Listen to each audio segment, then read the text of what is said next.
Hello student, आज हम discuss करेंगे दी पाइथन कंस्ट्रक्टर के बारे में। ठीक है। सो लास्ट लेक्चर में हमने पाइथन की classes, how to create classes and object and init function and उसके बाद सेल्फ पैरामीटर के बारे में पढ़ा था। ठीक है। सो आज हम डिस्कस करेंगे व्हाट इज़ पाइथन कंस्ट्रक्टर।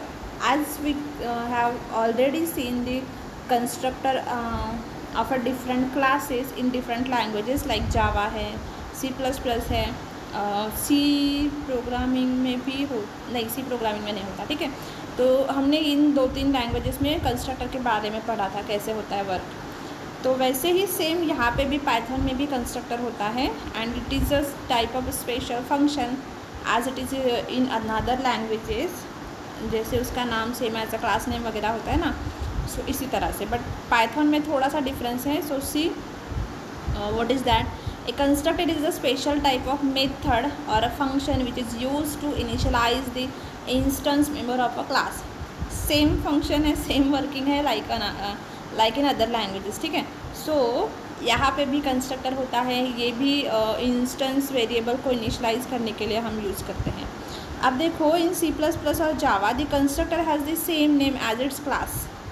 तो C++ एंड जावा लैंग्वेजेस में जब हम कंस्ट्रक्टर यूज़ करते हैं तो उसका नेम क्या होता है, same as a class name, but it treats constructor differently in Python. But Python में ऐसा नहीं होता। ठीक है। पाइथन में हम डिफरेंट वे से कंस्ट्रक्टर को ट्रीट करते हैं, यूज करते हैं। It is use to create an object. हम यहाँ पे पाइथन में कंस्ट्रक्टर यूज़ करते हैं टू क्रिएट एन ऑब्जेक्ट। ठीक है, ऑब्जेक्ट क्रिएट करने के लिए। Constructors can be of two types in Python, that is parameterized constructor and non-parameterized constructor. तो सी सबसे पहले तो देख लेते हैं कि क्रिएटिंग कंस्ट्रक्टर इन पाइथन कैसे होता है। So in Python the method init, ठीक है, यहाँ पे हम यूज़ करते हैं init method. So in Python the method init simulates the constructor of a class. This method is called when a class is instantiated. It accepts the self keyword as a first argument, which allow accessing the attributes or method of a class. Last video lecture में हमने init function के बारे में पढ़ा था ना, तो वही इनिट फंक्शन हम यहाँ पे यूज़ कर रहे हैं टू क्रिएट अ कंस्ट्रक्टर। ठीक है। सो हम इसी मेथड को यूज़ करेंगे and it accept the self keyword as a first argument. तो जैसे हमने वहाँ पे देखा था कि हर एक इनिट फंक्शन या फिर हर एक कंस्ट्रक्टर पहला जो पैरामीटर होगा वो सेल्फ पैरामीटर रहेगा। ठीक है। We can pass any number of arguments at the time of creating a class. Constructor में हम जितने चाहे उतने नंबर ऑफ आर्गुमेंट पास कर सकते हैं जब हम क्लास क्रिएट करते हैं ना, तब। ठीक है। सो creating class object at the time of creating class object, sorry, जब हम ऑब्जेक्ट क्रिएट करते हैं तब हम नंबर ऑफ पैरामीटर्स उसमें पास कर सकते हैं depending upon the init definition. मतलब depending upon the init definition कि हमने डिफाइन करते वक्त वहाँ पे कितने आर्गुमेंट्स लिए थे, तो कॉल करते वक्त भी हमें उतने ही आर्गुमेंट लेने पड़ेंगे। ठीक है। So it is mostly use to initialise the class attributes. So init function हम मोस्टली क्यों यूज़ करते हैं या फिर कंस्ट्रक्टर हम मोस्टली क्यों यूज़ करते हैं in Python? It is use to initialise the class attributes. Every class must have a constructor even if it simply relies on the default constructor. मतलब हर एक क्लास में कंस्ट्रक्टर होगा ही होगा। ठीक है, इन पाइथन ऑल्सो। एंड उसके बाद हम एक एग्जांपल देखते हैं कंस्ट्रक्टर का। तो यहाँ पे देखो हमने एम्प्लॉय नाम का क्लास बनाया है and it is having a constructor that definition in it, and उसमें 3 पैरामीटर हमने पास किए हैं।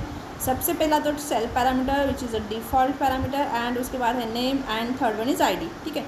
सो ये हमने 3 पैरामीटर यहाँ पे पास कर दिए। फिर उसके बाद देखो हमने क्या किया, नीचे self dot ID equals to ID and self dot name equals to name. ठीक है।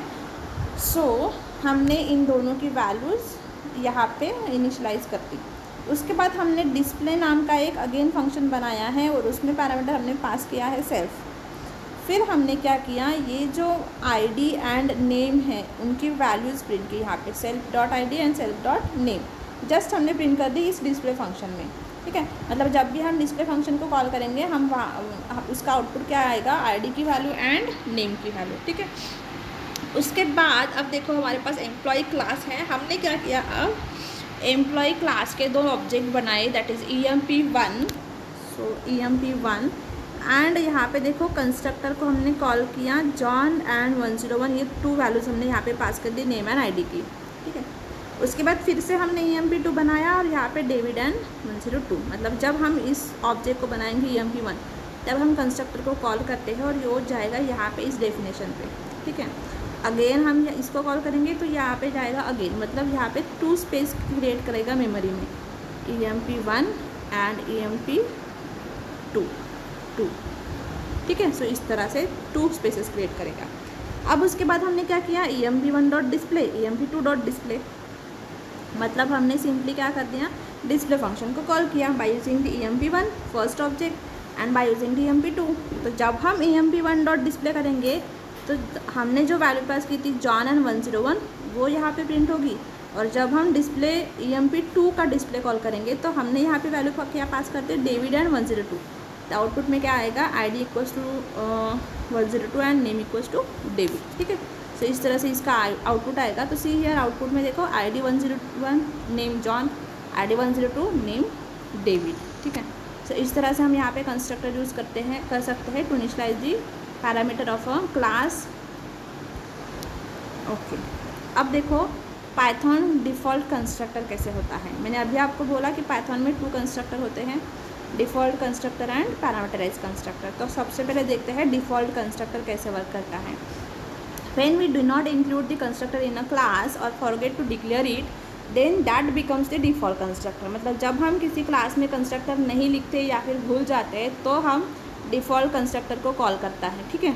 It does not perform any task but initialise the object. Default constructor कुछ भी टास्क परफॉर्म नहीं करता, ये सिंपली क्या करता है, ऑब्जेक्ट को इनिशियलाइज करता है, ठीक है। सो एग्जाम्पल से देखते हैं।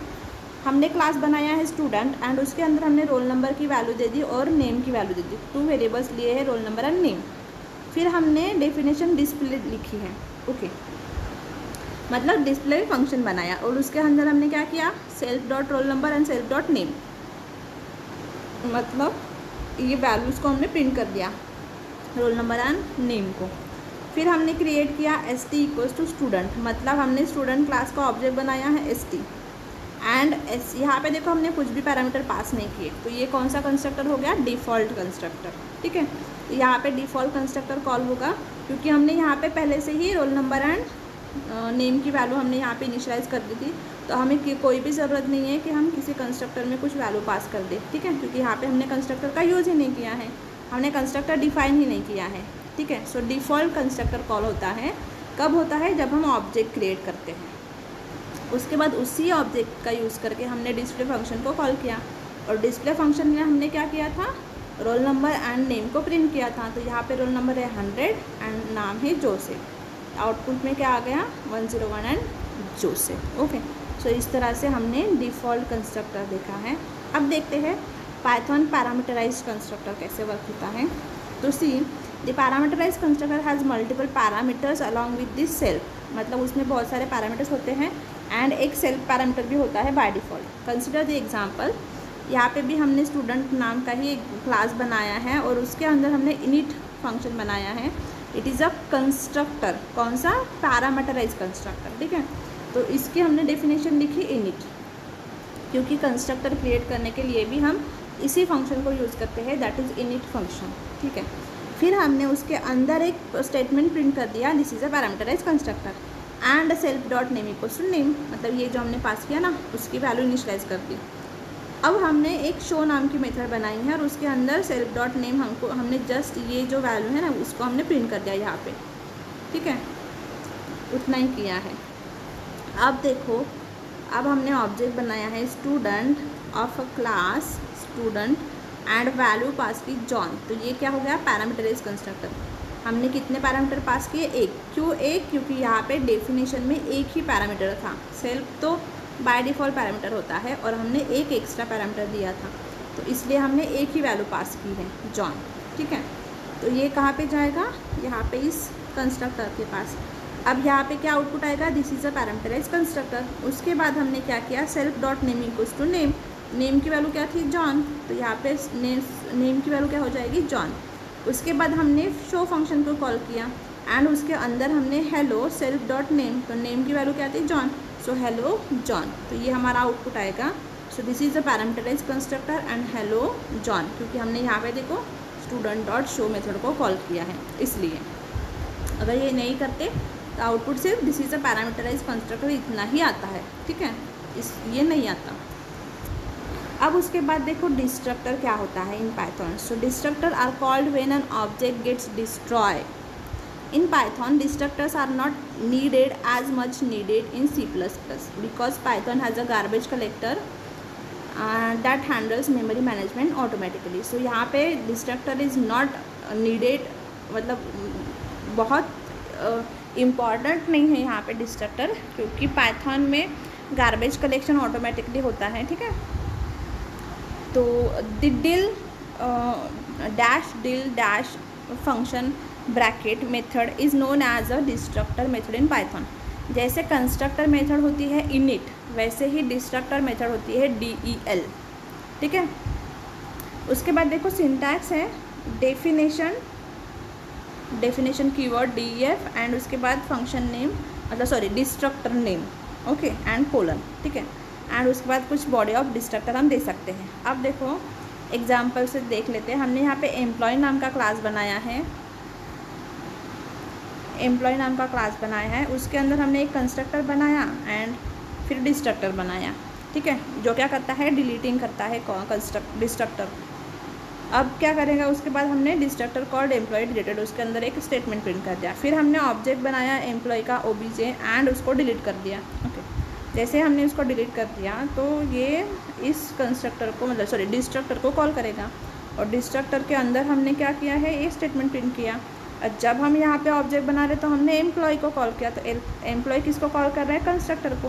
कंस्ट्रक्टर में हमने क्या प्रिंट किया था, एम्प्लॉय क्रिएटेड, तो सबसे पहले प्रिंट क्या होगा, एम्प्लॉय क्रिएटेड। उसके बाद हमने यहाँ पे देखो डिलीट OBJ, मतलब ऑब्जेक्ट को डिलीट किया, तो जैसे ही ऑब्जेक्ट को डिलीट किया वो डिस्ट्रक्टर को कॉल करेगा, और जैसे डिस्ट्रक्टर को कॉल किया हम गए सीधे डिस्ट्रक्टर के पास। यहाँ पे डिस्ट्रक्टर में हमने क्या किया था, डिस्ट्रक्टर कॉल्ड एम्प्लॉय डिलीटेड, ये स्टेटमेंट प्रिंट किया था यहाँ पे, ठीक है। सो आउटपुट में भी यही आएगा, destructor called employ deleted, okay. So इस तरह से हम डिस्ट्रक्टर बना सकते हैं by using DEL keyword to de-initialize the object, ठीक है, to free the space in a memory which is occupied by the object which is no longer in used, ठीक है। सो इस तरह से हम डिस्ट्रक्टर को मतलब डिस्ट्रक्टर यूज़ कर सकते हैं इन पाइथन। सो ये है हमारा constructor and destructor concept in Python. Next lecture में हम नेक्स्ट टॉपिक पढ़ेंगे। Thank you.